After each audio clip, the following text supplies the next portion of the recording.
तो दोस्तों लोधा डेवलपर्स ने अपने क्वार्टर वन के नंबर को डिस्क्लोज कर दिया है। तो चलिए देखते हैं क्या है क्वार्टर वन के नंबर्स के अंदर। डाटा मिलियंस में है, मैं आपको क्रोर्स में बता रहा हूँ। तो देखिए पिछले क्वार्टर में कंपनी ने 4,224 करोड़ का रेवेन्यू जनरेट किया था ऑपरेशन के थ्रू। पिछले साल देखें तो मात्र 2,846 करोड़ के आसपास, जबकि अभी देखें तो बढ़ के 3,491 करोड़ आपको जाता हुआ देखने को मिला। तो साल दर साल जाते हैं तो साल दर साल कंपनी के रेवेन्यू के अंदर एक अच्छी खासी तेजी आपको देखने को मिल रही है। लगभग हो सकता है आप 23% के आसपास का जंप है कंपनी के रेवेन्यू के अंदर साल दर साल। जबकि क्वार्टरली बेस पे जाते हैं तो क्वार्टरली बेस पे कंपनी के रेवेन्यू के अंदर गिरावट आपको देखने को मिली। वहाँ देखें तो लगभग हो सकते हैं कि भाई 17% के आसपास की गिरावट आपको देखने को मिली। लेकिन बेसिकली जिस सेगमेंट में कंपनी के बिजनेस होते हैं तो इनके बिजनेस को यूजली साल दर साल ही चेक किया जाता है।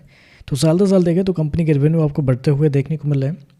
खर्चे की बात करते हैं तो देखिए पिछले क्वार्टर में 3,233 करोड़ खर्च किए थे, पिछले साल 2,267 करोड़, जबकि अभी देखें तो कंपनी खर्चे 2,720 करोड़ आपको जाता हुआ देखने को मिला। तो खर्चे देखें तो खर्चे आपको कम देखने को मिल रहे हैं, मतलब ठीक ही है कंपनी के खर्चे, ज़्यादा कुछ आपको बढ़ते हुए देखने को नहीं मिल रहा है। चलिए कंपनी का प्रॉफिट क्या निकलता है वो देखते हैं। तो देखिए पिछले क्वार्टर में कंपनी लगभग 922 करोड़ के प्रॉफिट में थी, पिछले साल 475 करोड़ का प्रॉफिट था, जबकि अभी देखें तो कंपनी का प्रॉफिट 675 करोड़ आपको जाता हुआ देखने को मिल रहा है। तो साल दर साल जाते हैं तो साल दर साल कंपनी के प्रॉफिट के अंदर एक बड़ी तेजी आपको देखने मिली। लगभग बोल सकते हैं 42% के आसपास का जंप है कंपनी के प्रॉफिट के अंदर साल दर साल। क्वार्टरली बेस पे जाते हैं तो गिरता हुआ देखने को मिला, लेकिन मैंने ऑलरेडी आपको बताया कि क्वार्टरली बेस पे आपको ज़्यादा देखना नहीं है।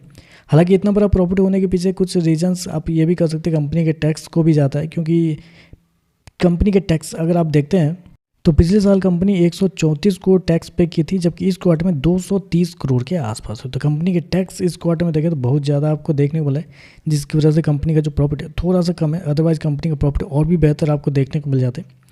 ईपीएस की बात करते हैं तो देखिए पिछले क्वार्टर में कंपनी का ईपीएस 9 रुपये 26 पैसे का था। पिछले साल की बात करते हैं तो 4 रुपये 78 पैसे, अभी देखें तो 6 रुपये 76 पैसे आपको देखने को मिल रहा है। और ऐसे में कंपनी के मार्जिन की अगर बात करते हैं तो कंपनी का ऑपरेटिंग मार्जिन पिछले साल 33.68 था, जबकि अभी देखें तो 34.39 आपको देखने को मिला। तो कंपनी का मार्जिन आपको ऑपरेटिंग मार्जिन बढ़ते हुए देखने को मिला है।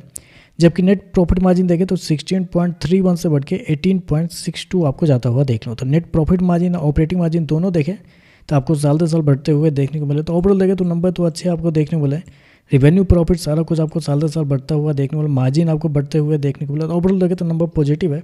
बाकी देखते हैं मार्केट इस पर कैसे रिएक्ट करता है। आज के लिए बस इतना ही। वीडियो पसंद आए तो लाइक कीजिएगा, साथ में साथ चैनल को सब्सक्राइब जरूर कीजिएगा।